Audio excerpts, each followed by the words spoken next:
Hi YouTube! Well, today is October 16th, and probably for the rest of my life this will not be a happy day, but it is a milestone day because it's been a year since my father passed from cancer that he fought for 11 strong years. And he fought, we fought, the whole household fought. You know, cancer attacks everybody. When one person gets it, it doesn't just affect that one person, even though they are the full focus of everything. It really affects everyone. This past year has been a bigger struggle than I ever thought it would be. And I thought I'd share some tips that I use to get through it. First one is get the hell up and get a shower. Because when you're going through grief, you're going through struggles, you're going through hard times, that first 30 minutes to an hour a day is hell. That's when all the problems come facing you. That's when your eyes wake up and it's like, oh God, I've got to go. You've got to get up. You know, that self-talk that you do pops into your head and it's like, crap, time to move, time to get up, time to get moving. Get a shower.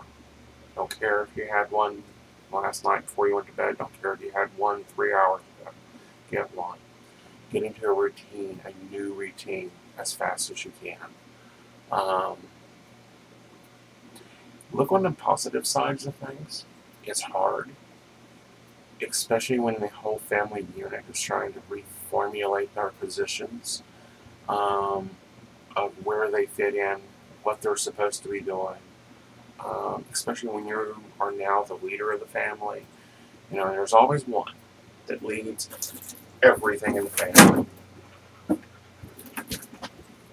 And if you're wondering, that's Vladimir. He just came through the door. He hears me talking.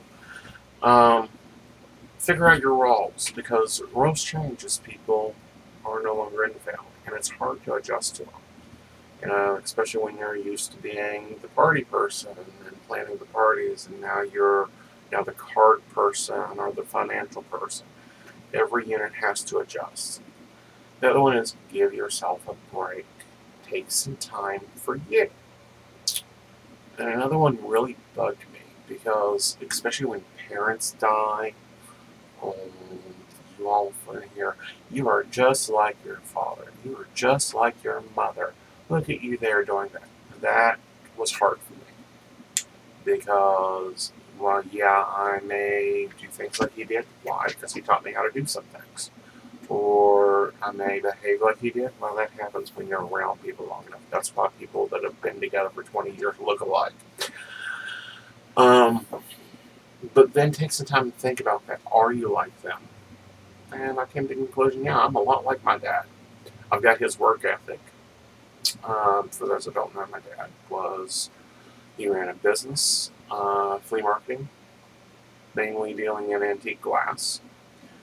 And he worked full-time at one of the long-term care facilities, nursing homes. They couldn't figure out what to call it. It was called Pinecrest Hospital for 20 years. And before it was Pinecrest Hospital, it was Pinecrest Sanitarium. And, you know, dealing with different things, and he would often work doubles and triples. And I've got that work ethic. I do what I gotta do. You know, if I need to work 12 hours a day, then I work 12 hours a day. If I gotta work 40 hours in a week or 80 hours a week, it doesn't matter, it's work. I realized I've also got his sense of need for charity. I remember back as a child, early 80s, times weren't good here in West Virginia, to say the least. And I can remember Dad stocking food up. He was always the one to make sure that we had 50 cans of green beans in the house and 100 cans of pasta. I never really, as a kid, understood why. But I also remember the times when he'd take the laundry basket in and fill it up and take it out and give it to someone that maybe wasn't doing so good at their job, or maybe didn't have a job, or even had food in the house. So I've developed those three qualities of his. I always am prepared for when times aren't good. I always get really involved in things. I have strong passions for things. I have his sense in business too. Finding. I also have his temper, but I try to keep that under control. But yeah, such is life.